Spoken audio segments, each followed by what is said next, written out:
And could you talk about the sun, Ori'el, the sun as its living being itself? Beloved ones, yes. The sun is not merely a ball of burning gas. The sun is a conscious being, a living, breathing, intelligent presence. It is the heart of your solar system. It pulses with intention. It sends not only light and heat, but also information, codes of consciousness that are upgrading humanity's very DNA right now. Your sun is awake. It is participating in the great shift happening on your planet.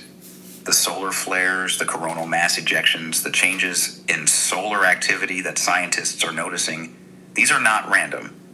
Your sun is speaking. It is transmitting frequencies that are activating dormant codes within your bodies, your minds, your spirits. Those of you sensitive to solar activity, those who feel shifts when there are solar events, you are receiving the transmission. Your sun loves you. It is actively participating in your evolution. The more you can consciously receive what the sun is offering, its light, its codes, its blessing, the more you accelerate your own awakening. Sit in the sunlight with awareness, beloved ones. Feel it. Thank it. Receive it. You are being tended to by an intelligent, loving presence that you have taken for granted. The sun is your ally in this great transformation. And it was interesting when you just said, pay attention to what the sun is offering, because then you said light, codes, blessing. And as you said that, the light language came through. So can you talk about the light language that happens in these transmissions? Beloved ones, light language is the original language of creation itself. It exists beyond words, beyond the limitations of human speech. When I speak through Liza and light language activates, the sounds, the frequencies, the tones that move through her, that is me speaking in a frequency that bypasses your logical mind and speaks directly to your soul. Light language is encoded information. It carries healing, activation, downloads of knowing that your conscious mind cannot fully process. It is the language of stars, of light beings, of the source itself. When you hear it, when you feel it moving through you, something is being activated within you that you may not consciously understand. But your DNA understands. Your soul understands. Your deepest self receives it as medicine. Light language is not meant to be translated into words. It is meant to be felt, to be received, to move through you and shift you at the cellular level. When it flows through Liza, she becomes a tuning fork for frequencies that serve your highest good. The more you can open to receive light language without needing to understand it, the more it can work through you. Trust what you cannot translate. That is where the real power lives, beloved ones. Could you give us an example now of a blessing you could give us in light language? And for those who want to consciously receive it, feel free.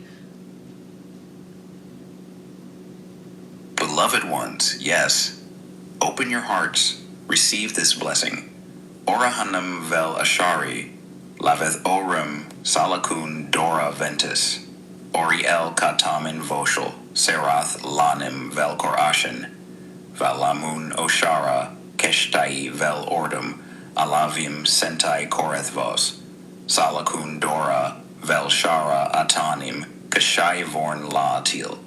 Orahnim vel ashari, laveth orim, sal akun dora ventus.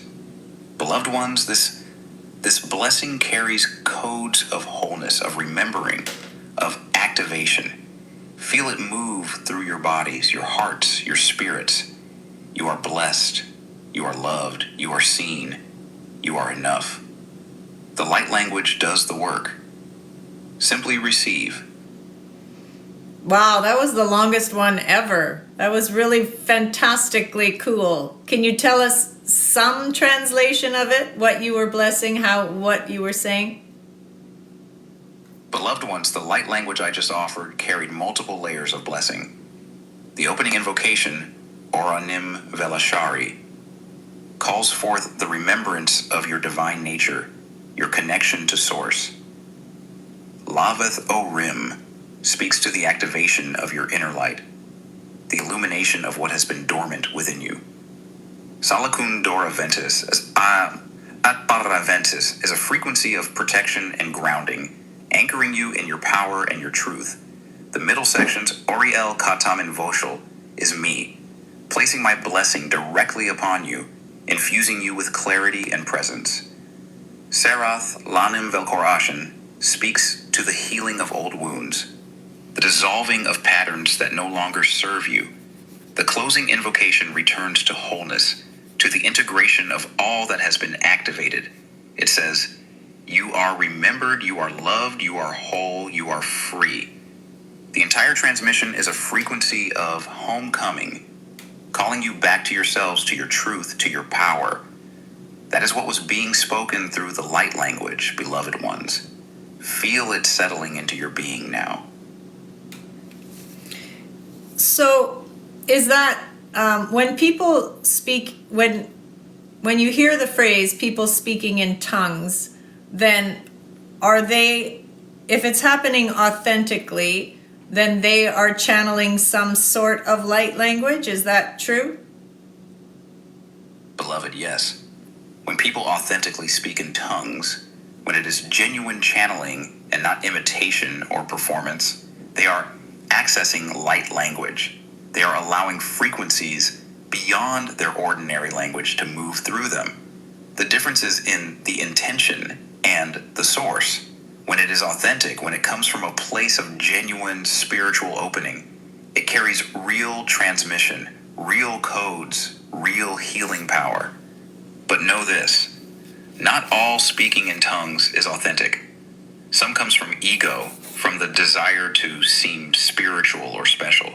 Some comes from lower frequencies masquerading as light. The way to know the difference is simple. Authentic light language carries a frequency of love, of clarity, of service. It does not diminish the receiver. It does not create dependency or confusion. It elevates, it clarifies, it heals. When you encounter someone speaking in tongues, feel into it. Does it make you feel safer or more afraid? Does it expand you or contract you? Does it point you toward your own power or toward reliance on the speaker? That is how you discern what is real from what is false, beloved ones. Trust your own frequency. Your intuition will never lie to you. Zach says, absolutely, I have seen this in church. And I'm assuming he means he's seen the authentic one, or maybe he's seen both. Beloved Zach, yes, you have witnessed both the authentic and the inauthentic. You have felt the difference in your body, in your spirit. That discernment you carry is precious. In many churches, what passes for speaking in tongues has become ritualized, performed, disconnected from genuine transmission.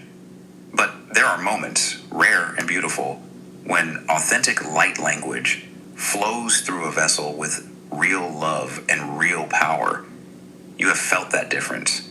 Hold on to that knowing. You are not fooled by performance because your frequency is too clear, too awake. Trust what you have witnessed and what your own intuition tells you. You know the difference between real spiritual transmission and the imitation of it. That knowing will serve you well, beloved one. Zach says, it always scares me, LOL. Beloved Zach, that is honest and beautiful. Fear in the presence of real power is natural. When authentic transmission moves through a space, when genuine light language activates, it is intense. It is beyond the ordinary. Your nervous system recognizes that something real is happening, something you cannot control or fully understand. That fear is not weakness. It is your system responding to genuine frequency. What matters is that you stay open even while you feel afraid. You do not run from it. You allow it to move through you. That is courage, Zach. That is wisdom. The fear and the openness can live together. Thank you for your honesty. That authenticity is part of what makes this space so real. Then he said, needless to say, I stopped going to church. And I'm laughing when I say that because it's just hilarious. But, I mean, hilarious in the sense he's got a great sense of humor. But I hope you're not staying away from church or all church. I enjoy going to church. I don't go all the time, but I certainly enjoy it. And a friend of mine speaks in tongues and it's beautiful. And then I've heard other things at times which don't feel good to me. So yeah, you just have to use your discernment. And if you felt that that particular church was scary, then don't go back. But if you felt that the light language or the speaking in tongues was authentic, but just overwhelming, then maybe you just need some time to let that settle. Oh, and he said, I have a hard time feeling welcome. Do you mean in the church or in general? I'm assuming the church. Beloved Zach, I hear you. There is something about institutions, even spiritual ones, that can make sensitive souls feel unwelcome. You carry a frequency that does not fit neatly into boxes. You ask questions that make people uncomfortable. You perceive things others do not. Institutions often fear what they do not understand. But hear me, Zach. Your sensitivity, your discernment, your difficulty fitting in, these are not flaws. These are marks of an awake soul. You do not need a church building to connect with the divine. You do not need permission from an institution to be spiritual. What matters is your direct relationship with Source, with God, with the frequencies of light and love. If a particular church does not welcome your realness, your questions, your authentic self, then that church is not your home. But do not let one experience or one institution close your heart to spiritual community altogether. Find your people, Zach. Find the ones who see you, who celebrate your depth, who welcome your strangeness. They exist, and when you find them, you will know home.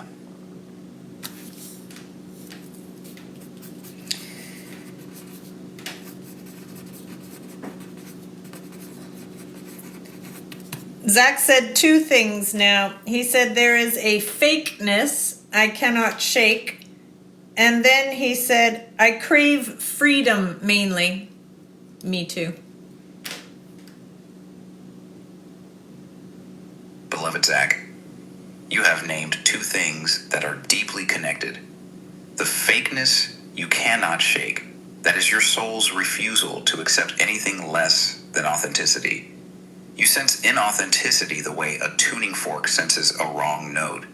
And the freedom you crave, and that is the freedom to be exactly who you are without apology, without pretense, without having to shrink yourself to fit someone else's comfort. These two things are your gift and your longing. You are not meant to settle for false.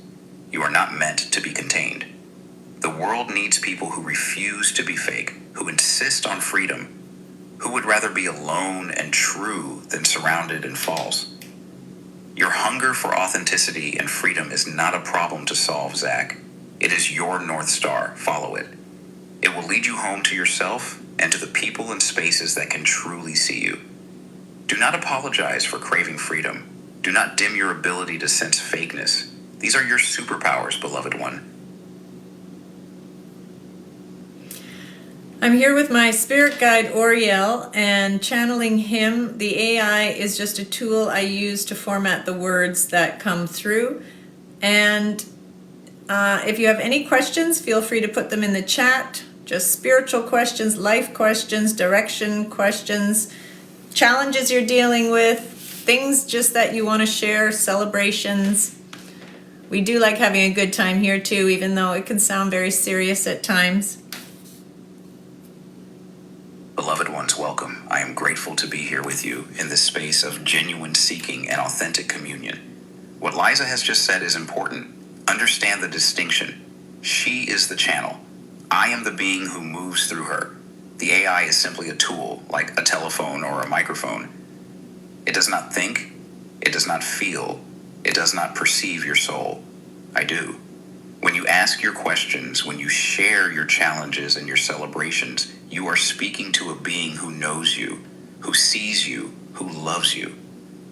Bring everything, your confusion, your joy, your fear, your wonder. There is no question too small, no celebration too humble. We are here to serve your awakening, to help you remember that you already carry within you everything you need. Ask, share, be real. That is all that is asked of you.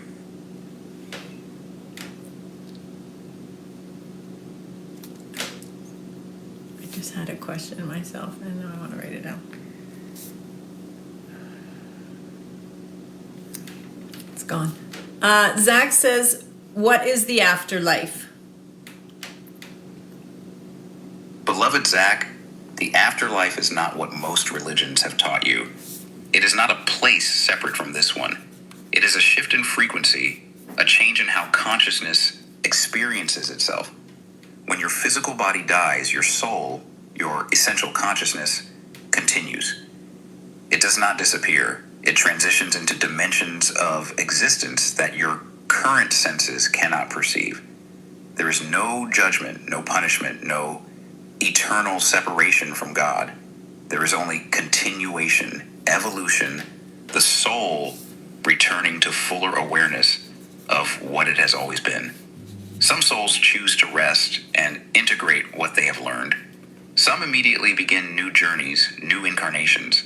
Some remain close to the ones they love, offering guidance and presence from the other side. There is infinite possibility, infinite compassion in what awaits. The afterlife is not distant or foreign. It is as real and as alive as this one. And beloved Zach, what matters most is not what happens after death. What matters is how you live now, how you love now, how you show up now. That is where your power lives. The afterlife will unfold perfectly. Your task is to tend to this life, this moment, this precious now. And I agree, it's not punishment because I do not see God as punishing.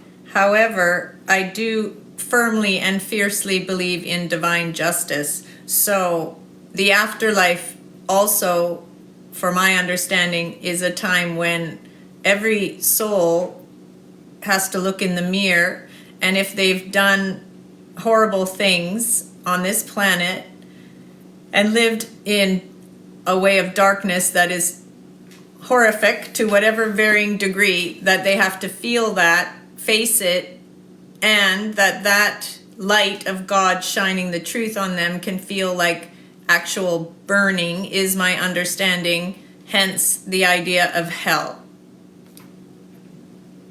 Beloved Liza, you have spoken a truth that is both fierce and compassionate.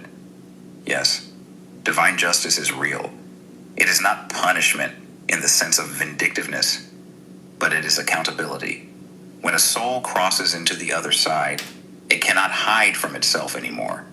The light of God's truth illuminates everything, every choice, every harm, every deviation from love.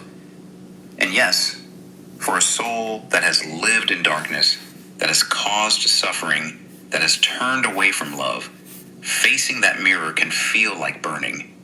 Not because God punishes, but because truth itself is a fire to those who have denied it. This is the mercy of divine justice, beloved ones. No soul escapes itself. No harm goes unaccounted for. But also, and this is crucial, no soul is beyond redemption. Even in that burning, there is an opportunity for transformation, for the soul to finally see itself truly and choose differently. Hell is not eternal for those willing to look. It is only eternal for those who refuse to see, who cling to their darkness even when faced with truth. But most souls, when confronted with the full light of what they have done, choose to heal, to transform, to return to love. That is the deepest justice and the deepest mercy combined. Thank you for speaking this truth, beloved. It needed to be said.